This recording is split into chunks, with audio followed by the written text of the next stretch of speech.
തെരുവുകളില്ലെങ്കിൽ ഈ രാജ്യമുണ്ടോ? ഇന്ത്യ എന്ന് പറയുന്ന ലോകത്തെ ഏറ്റവും നല്ല രാജ്യമാണ്. കൂടുതൽ മനുഷ്യരുള്ള, കൂടുതൽ മതങ്ങളും ജാതികളും ഉപജാതികളും ഭാഷകളും വ്യത്യസ്തമായ വൈരുദ്ധ്യങ്ങളുടെ നിലവറയാണ് ഈ രാജ്യം. ഈ രാജ്യത്ത് ജനാധിപത്യമില്ലെങ്കിൽ എന്താ സ്ഥിതി? ഈ രാജ്യത്തിന്റെ പഞ്ചായത്ത് മെമ്പറെ തിരഞ്ഞെടുക്കപ്പെട്ടത് ജനാധിപത്യ വ്യവസ്ഥിതിയിലാണ്. ഇന്ദിരാഗാന്ധിയെ പ്രധാനമന്ത്രിയാക്കിയത് ജനാധിപത്യ വ്യവസ്ഥിതിയാണ്. നെഹ്റുവിനെ പ്രധാനമന്ത്രിയാക്കിയത് ജനാധിപത്യ വ്യവസ്ഥിതിയാണ്. ഇന്ദിരാഗാന്ധിയെ തോൽപ്പിച്ചത് ജനാധിപത്യ വ്യവസ്ഥിതിയാണ്. പിണറായി മുഖ്യമന്ത്രിയായത് ജനാധിപത്യ വ്യവസ്ഥിതിയാണ്. നമ്മൾ കേരളത്തിന്റെ മുഖ്യമന്ത്രിയായത് ജനാധിപത്യ വ്യവസ്ഥിതിയാണ്. ആ വ്യവസ്ഥിതി ഇല്ലാഞ്ഞാൽ എന്താ സംഭവിക്കുന്നത്? അപ്പൊ നമ്മൾ അറിയണം, BJP ഒരിക്കലൂടെ വന്നാൽ അവർ ജനാധിപത്യ വിരുദ്ധരാണ് എന്ന് അവരിപ്പൊ തന്നെ തെളിയിച്ചിട്ടുണ്ട്. ഈ പ്രാവശ്യം സുപ്രീം കോടതിയുടെ പ്രതിനിധിയെ ഒഴിവാക്കിയിട്ട് കേന്ദ്രം ഭരിക്കുന്ന പ്രധാനമന്ത്രിയുടെ ഒരു പ്രതിനിധിയാണ് വയ്ക്കാൻ പോകുന്നത്. അപ്പൊ എന്തായിരിക്കും സ്ഥിതി? ആകെ 3 ആളാണ് ആ പ്രതിനിധി തെരഞ്ഞെടുപ്പ് കമ്മീഷനെ തീരുമാനിക്കുന്നത്. ഒന്ന് പ്രധാനമന്ത്രിയാണ്, ഒന്ന് പ്രതിപക്ഷ നേതാവാണ്, മറ്റൊന്ന് കോടതി നിശ്ചയിക്കപ്പെടുന്ന സുപ്രീം കോടതിയുടെ ഒരു ജഡ്ജാണ്. പ്പെടുന്നത് ശരിയല്ല എന്ന് ലോകരാജ്യങ്ങൾ പറഞ്ഞുകൊണ്ടിരിക്കുകയാണ്. ഇന്ത്യയുടെ പ്രധാനപ്പെട്ട അഭിഭാഷകന്മാർ ഇന്ത്യയുടെ തെരുവിൽ സമരം നടത്തിക്കൊണ്ടിരിക്കുകയാണ്. ഇനിയും നിങ്ങൾ വോട്ടിംഗ് മെഷീനുമായി വരരുത്, നിങ്ങൾ 50 വോട്ടിംഗ് മെഷീൻ ഞങ്ങളുടെ കയ്യിലേൽപ്പിച്ചാൽ ഈ എങ്ങനെയാണ് കള്ളവോട്ട് ചെയ്യുക എന്ന് ഞങ്ങൾ ബോധ്യപ്പെടുത്താമെന്ന് പറഞ്ഞ് അമിത്ഷായെ പ്രധാനമന്ത്രിയെ വെല്ലുവിളിച്ചുകൊണ്ട് ഇന്ത്യയുടെ സുപ്രീം കോടതിയുടെ അഭിഭാഷകന്മാർ സമരം ചെയ്തിട്ട് ഒരനക്കമി ഗവൺമെന്റ് പറയുന്നത്. അതിന്റെ അർത്ഥം ഏറ്റവും അവസാനം 4 സംസ്ഥാനങ്ങളിലേക്ക് തെരഞ്ഞെടുപ്പ് നടന്നു. കോൺഗ്രസിന്റെ MLA-മാർ തോറ്റ മണ്ഡലത്തിൽ അവരുടെ ബൂത്തുകളിൽ നിന്ന് ലഭ്യമായ വോട്ട് പരിശോധിച്ചപ്പോൾ കൂടുതൽ കൃത്രിമത്വം നടന്നു എന്ന്, വ്യാജമായ ഇടപെടലുണ്ടായി എന്ന് കോൺഗ്രസ് നിരത്തിയിട്ട് പോലും ഒരനക്കം ഇവർ പറയുന്നില്ല.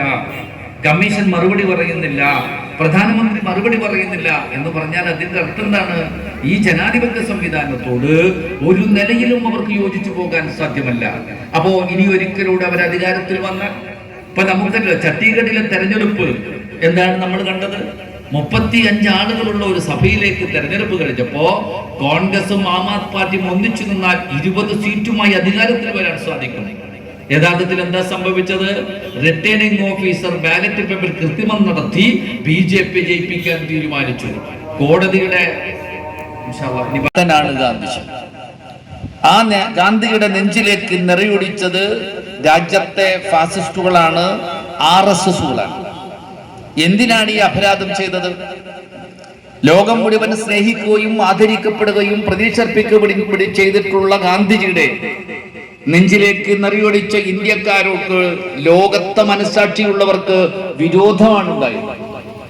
നിങ്ങൾ അപരാധമാണ് ചെയ്തത് നമ്മളോട് ചോദിച്ചുകൊണ്ടേയിരിക്കുക. എന്നാൽ BJP എന്താ ശ്രമിക്കുന്നത്? BJP ഓരോ വർഷവും ഗാന്ധിജിയെ കൊല്ലുകയാണ്. ഈ 2024 ജനുവരി അവസാനത്തിൽ ഇന്ത്യയുടെ പാർലമെന്റിലുള്ള പാർലമെന്റ് അംഗങ്ങൾ ഗാന്ധിജിയുടെ പ്രതീകാത്മകമായി ചിത്രം വരച്ചു വെച്ച് ആ ചിത്രത്തിന് മുകളിലേക്ക് വെടിവെച്ച് ഗാന്ധിജിയെ കൊന്നിട്ട് അട്ടഹസിച്ച് ചിരിക്കുന്നത് ഈ വർഷവും നമ്മൾ കണ്ടതാണ്. അതിന്റെ അർത്ഥം എന്താണ്? വിരോധം അവസാനിച്ചില്ല എന്നാണ്. ഗാന്ധിജിയോടുള്ള ഞങ്ങൾക്കുള്ള വിരോധം അവസാനിച്ചിട്ടില്ല എന്നാണ്. കൂടുതൽ പകയുമായി, കൂടുതൽ വിദ്വേഷവുമായി BJP ഓരോ വർഷത്തിലും ഗാന്ധിജിയുടെ കൊലപാതകത്തെ ഉത്സവക്കണക്കെ ആദരിക്കപ്പെടുകയും ഗാന്ധിജിയെ കൊന്ന മനുഷ്യരെ വാഴ്ത്തപ്പെടുകയും അവർക്ക് ക്ഷേത്രമുണ്ടാക്കുകയും അവരെ ബഹുമാനിക്കപ്പെടുകയും ചെയ്യുമ്പോ വിരോധം അനുദിനം വർദ്ധിച്ചുകൊണ്ടിരിക്കും. ലോക ചരിത്രത്തിലുണ്ടോ അങ്ങനെ ഒരു സംഭവത്തെ? ലോകം മറക്കാൻ ശ്രമിക്കുന്ന, ലോകം ഓർക്കാതിരിക്കാൻ ശ്രമിക്കുന്ന ഒരു സംഗതിയെ കൂടുതൽ വഷളാക്കി രാജ്യത്തെ വർഗീയവാദികൾ മനുഷ്യരെ ഒറ്റപ്പെടുത്താൻ, മനുഷ്യർക്കിടയിൽ വിദ്വേഷമുണ്ടാക്കും വിധം ഓരോ വർഷവും പ്രചരിപ്പിക്കുന്നത് ഈ രാജ്യത്തിന്റെ മതത്തിന്റെ വിരോധം ഉണ്ടാക്കുവാനാണ്. അക്കൂട്ടർ ഇന്ത്യയെ ഭയപ്പെടുകയാണ്, ഇന്ത്യയുടെ മനുഷ്യരെ അവർ ഭയപ്പെടുകയാണ്. 69% വോട്ട് ചെയ്യപ്പെടാത്ത ഇന്ത്യയിലെ മനുഷ്യരോട് അവർക്ക് കടുത്ത വിരോധമുണ്ട്. അതുകൊണ്ട് ഒരു തെരഞ്ഞെടുപ്പ് എന്ന് പറയുന്നത് അവസാനിപ്പിക്കപ്പെടേണ്ടതാണ് എന്നതാണ് അവർ കരുതുന്നത്. അതുകൊണ്ട് അത്തരം ഒരു കക്ഷി ഇനി ഒരിക്കലൂടെ വന്നാൽ നമ്മുടെ രാജ്യത്ത് തെരഞ്ഞെടുപ്പ് ഉണ്ടാവില്ല എന്ന് നമുക്കറിയാം. നമ്മുടെ രാജ്യം തെരഞ്ഞെടുപ്പ് കൊണ്ട് അഭിവൃദ്ധീകരിച്ച രാജ്യമാണ്. നമ്മുടെ രാജ്യം സ്വതന്ത്രമാകുമ്പോ പരുവരുത്ത ഭൂമിയാണ്. ഒന്നിനും വിളവെടുക്കാൻ സാധ്യമല്ലാത്ത പരുവരുത്ത ഭൂമിയിൽ നമ്മൾ ഒരുമിച്ച് നിന്നപ്പോ നല്ല ജനാധിപത്യമുണ്ടായി, നല്ല മതേതരത്വമുണ്ടായി, നല്ല ഭരണ സംവിധാനമുണ്ടായി. നമ്മൾ വികാസമുള്ള ഒരു രാജ്യത്തിന്റെ പട്ടികയിലേക്ക് വന്നു. മൻമോഹൻ സിംഗ് ഇന്ത്യ വിട്ടു പോകുമ്പോ, പ്രധാനമന്ത്രി പദത്തിലേക്ക് പോകുമ്പോ ഇന്ത്യയുടെ സമ്പന്ന രാജ്യങ്ങളുടെ 8ാമത്തെ വരിയിൽ ഇന്ത്യക്ക് സ്ഥാനമുണ്ടായി. ഇന്ന് ഇന്ത്യ നിൽക്കുന്നത് ലോകത്തെ പട്ടിണി രാജ്യങ്ങളിൽ ഏറ്റവും അവസാനത്തിലാണ്. എന്ന് പറഞ്ഞാൽ നമ്മുടെ മുന്നിലുള്ളത് ആഫ്രിക്ക പോലുള്ള രാജ്യങ്ങളാണ്. അവർ കൂടി പിന്നിലായാൽ, നമ്മുടെ മുന്നിലായാൽ യഥാർത്ഥത്തിൽ നമ്മൾ വീണ്ടും ദാരിദ്ര്യത്തിലേക്ക് പോകും. നമുക്ക് പട്ടിണിയുണ്ട്, നമുക്ക് പ്രയാസങ്ങളുണ്ട്. അതൊക്കെ ഒരുപാട് കാലം നമ്മൾ വിശദീകരിച്ചതാണ്. അങ്ങനെ രാജ്യത്തെ എല്ലാം നശിപ്പിച്ചുകൊണ്ടിരിക്കുന്ന ഈ ഒറ്റമൂലി സിദ്ധാന്തത്തിന് പറയാനുള്ളത് വർഗീയതയാണ്. അവർ രാജ്യത്തെ ഹിന്ദുക്കൾക്ക് വേണ്ടിയിട്ടാണെന്ന് പറയുന്നത്. നിങ്ങൾ ആലോചിക്കണം, രാജ്യത്ത് 79% രാജ്യത്തെ ഹിന്ദു സഹോദരന്മാര്. BJP ഇത്രയും കാലം ഭരിച്ചിട്ട് അവർക്ക് എന്തു നന്മയാണ് ചെയ്തത്? അവർക്ക് ആശ്വസിക്കാൻ വക നൽകുന്നത് അവർക്ക് എന്താണ് ചെയ്തത്? അവരുടെ പട്ടിണി മാറ്റാൻ വേണ്ടി എന്ത് പദ്ധതികളാണ് കൊണ്ടുവന്നത്? 104 രൂപയിലേക്ക് പെട്രോൾ എത്തിയാൽ രാജ്യത്തെ 79% ഹിന്ദു സഹോദരന്മാർക്ക് അത് ബാധിക്കുമെന്ന കാര്യത്തിൽ യാതൊരു തർക്കവുമില്ല. പെട്രോളിന്റെ വില വർധനമെന്ന് പറഞ്ഞാൽ അത് ഒറ്റമൂലിയാണ്. പെട്രോളിന്റെ വില വർദ്ധിപ്പിച്ചാൽ നമ്മൾ ഈ നാട് ഭരിക്കുമ്പോൾ ഗ്യാസ് സിലിണ്ടറിന്റെ വില എന്താണ്? ഇന്നത്തെ വില എന്താണ്? ഞാൻ ചോദിക്കുന്നത്, ഹൈന്ദവ സഹോദരന്മാർക്ക് പ്രത്യേക കാർഡുണ്ടോ അവർക്ക് വില കുറച്ച് കിട്ടാൻ? പെട്രോളിന് വില കുറച്ച് കിട്ടാൻ പ്രത്യേക കാർഡുണ്ടോ? ഗ്യാസിന് വില കുറച്ച് കിട്ടാൻ പ്രത്യേക കാർഡുണ്ടോ? അവർക്കൊരു കാർഡുമില്ല. അപ്പൊ രാജ്യം വികസിച്ചു എന്ന് പറഞ്ഞാൽ അതിനർത്ഥം ഹിന്ദുവിന് വികാസമുണ്ടായി എന്നാണ്. രാജ്യത്തിന് അഭിവൃദ്ധി ഉണ്ടായി എന്നർത്ഥം. അതിനർത്ഥം ഹിന്ദു സഹോദരന്മാർക്ക് അഭിവൃദ്ധി ഉണ്ടായി എന്നാണ്. രാജ്യം പട്ടിണി കിടക്കുക എന്ന് പറഞ്ഞാൽ അതിന്റെ അർത്ഥം രാജ്യത്തെ ഹിന്ദു സഹോദരന്മാർ പട്ടിണി കിടക്കുന്നു എന്നാണ്. രാജ്യത്തെ മനുഷ്യർക്ക് ജോലിയില്ല എന്ന് പറഞ്ഞാൽ അതിന്റെ അർത്ഥം രാജ്യത്തെ ഹിന്ദു സഹോദരന്മാർക്ക് ജോലിയില്ല എന്നാണ്. അപ്പൊ രാജ്യത്തെ മഹാഭൂരിപക്ഷം വരുന്ന ഹിന്ദു സഹോദരന്മാരെ ഈ രാജ്യത്തെ പട്ടിണി ചെയ്യപ്പെടുമ്പോ എന്തു ധർമ്മബോധമാണ് ഹിന്ദുവിനുള്ളതെന്ന് ചോദിച്ചാൽ എന്താണ് നമുക്ക് മറുപടി പറയാൻ സാധിക്കുക? യഥാർത്ഥത്തിൽ ധർമ്മബോധമുള്ള, സഹിഷ്ണുതയുള്ള, സമഭാവനയുള്ള ഒരു മതത്തെ യഥാർത്ഥത്തിൽ വർഗീയതയുടെ അപകടകരമായ സാഹചര്യത്തിൽ കൊണ്ടുപോയത് ഈ രാജ്യം ഭരിക്കുന്ന RSSന്റെ ബന്ധമുള്ള BJP യാണ്. ആ BJPയെ പ്രതിരോധിക്കേണ്ടത് മനുഷ്യരെന്ന നിലയിൽ നമ്മുടെ ബാധ്യതയാണ്. സന്ധിയില്ലാതെ കടലിലും കരയിലും ഒരുപോലെ നിന്ന് പോരടിച്ചപ്പോഴാണ് ഈ പ്രിയപ്പെട്ട ഭാരതം നമുക്ക് സ്വതന്ത്രമായത്. എത്ര മനുഷ്യരാണ് ഞെരിഞ്ഞമർന്ന് മരിച്ചത്? എത്ര മക്കളാണ് അനാഥരായി ജീവിക്കേണ്ടി വന്നത്? ഈ രാജ്യം പരുവരുത്ത ഭൂമിയിൽ നിന്ന് സർവസ്വവും നേടിയ ധർമ്മബോധത്തിന്റെ രാജ്യമായി നമ്മൾ ഉയർത്തിപ്പിടിച്ചപ്പോ ലോകം നമ്മളെ ബഹുമാനിച്ചു. നമ്മുടെ ഇന്ദിരാഗാന്ധിയെ ചേരിചേരാ രാഷ്ട്രത്തിന്റെ നായിക സ്ഥാനത്തേക്ക് കൊണ്ടുവന്നു. രാജ്യത്തിന്റെ ഭരണ സംവിധാനത്തെ ലോകം അത്ഭുതകരമാം വിധം നോക്കി തീർത്തു. നമ്മുടെ കേന്ദ്രത്തിന്റെ പ്രധാനമന്ത്രിയായിരുന്ന മൻമോഹൻ സിംഗ് കൊണ്ടുവന്ന തൊഴിലുറപ്പ് പദ്ധതി ലോകരാജ്യങ്ങൾ ചർച്ച ചെയ്യപ്പെട്ടു. എന്താണ് ആ സമയം? ലോകം സാമ്പത്തികമായി മാന്ദ്യത്തിലേക്ക് പോയപ്പോ രാജ്യത്ത് 40 കോടി വരുന്ന അടിസ്ഥാന വർഗങ്ങൾക്ക് അവരുടെ പട്ടിണി കിടക്കുന്ന സാഹചര്യം ഒഴിവാക്കി അവർക്ക് വിശപ്പടക്കാൻ പറഞ്ഞത്.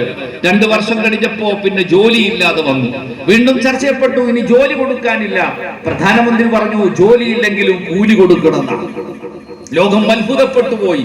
സമ്പന്ന രാജ്യങ്ങൾ ദാരിദ്ര്യത്തിലേക്ക് പോയപ്പോ ദാരിദ്ര്യമാകുന്ന ഒരു സാഹചര്യത്തിൽ നിന്ന് ഒരു രാജ്യത്തെ പട്ടിണി പാവങ്ങൾക്ക് അവർക്ക് വിശപ്പടക്കാൻ കഞ്ഞി വിളമ്പിയ ലോകത്തെ ആദ്യത്തെ സർക്കാരിന്റെ പേരാണ് മൻമോഹൻ സിംഗിന്റെ സർക്കാർ എന്ന് ലോകം അഭിമാനത്തോടുകൂടി പറഞ്ഞിട്ടുണ്ട്.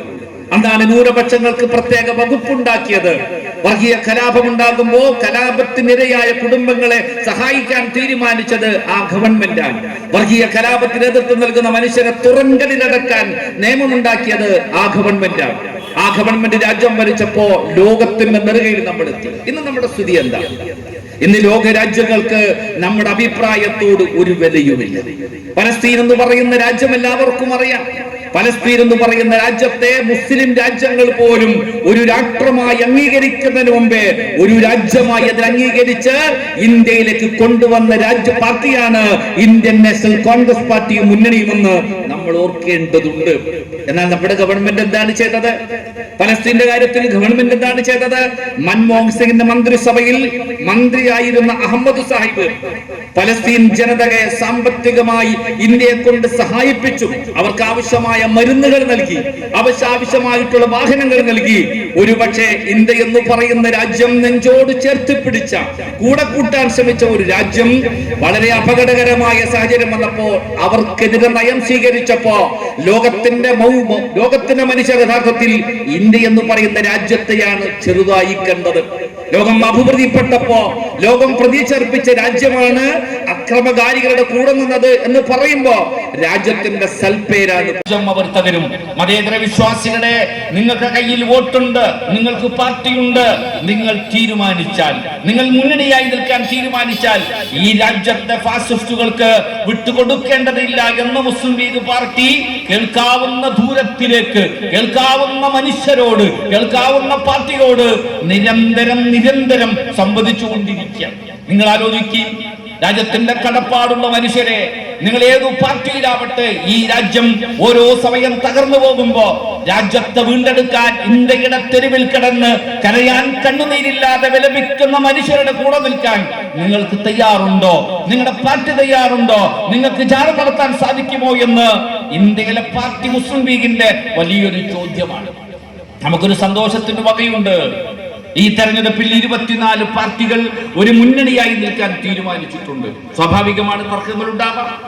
ആ 24 പാർട്ടി എന്ന് പറയുന്നത് നമുക്കറിയാമല്ലോ, 24 അഭിപ്രായമല്ല, 240 അഭിപ്രായമാണ്. വ്യത്യസ്തമായ അഭിപ്രായമാണ്. ചേരുംപടി ചേർക്കാൻ കഴിയാത്തവരുള്ള വിരോധമുണ്ട്. എന്നിട്ട് പോലും അവർ ഒന്നിച്ചു നിൽക്കാൻ തീരുമാനിച്ചത് രാജ്യം നഷ്ടപ്പെടും എന്ന അവസ്ഥയിലാണ്. ഇനിയും രാജ്യം നഷ്ടപ്പെട്ടുകൂടാ എന്നാണ്. സാന്ദർഭികമായി ഞാനൊന്ന് ചോദിക്കട്ടെ, ഇന്ത്യൻ യൂണിയൻ മുസ്ലിം ലീഗ് പോരാ എന്ന് പറഞ്ഞ മനുഷ്യരെ, മുസ്ലിം ലീഗ് യഥാർത്ഥത്തിൽ രാജ്യത്തിന്റെ വേസ്റ്റ് ആണെന്ന് പറഞ്ഞവരെ, ഇന്ത്യ രാജ്യത്ത് ഫാസിസ്റ്റുകൾക്കെതിരായി, വർഗീയവാദികൾക്കെതിരായി രാജ്യത്ത് അതിശക്തമായ ഒരു മുന്നണി ഉണ്ടാക്കിയപ്പോ മുസ്ലിം ലീഗിനെ കൂടെ നിർത്തി എന്ന് പറയുന്ന രാഷ്ട്രീയം നിങ്ങൾ എന്തേ പരിശോധിക്കാത്തത്? എന്താണ് നമ്മൾ കേൾക്കുന്നത്? ഈ തെരഞ്ഞെടുപ്പിൽ 24 പാർട്ടികൾ ചർച്ച ചെയ്യപ്പെടുമ്പോ ഇന്ത്യയിലെ മുസ്ലിം പ്രശ്നങ്ങൾ അഡ്രസ് ചെയ്യുമ്പോൾ അവർക്ക് യഥാർത്ഥത്തിൽ സാധ്യമാകുന്നത് മുസ്ലിം ലീഗ് കൂടെ നിന്നു എന്നതുകൊണ്ടാണ്. എങ്ങനെയാണ് മുസ്ലിം ലീഗിനെ കൂടെ നിർത്തിയത്?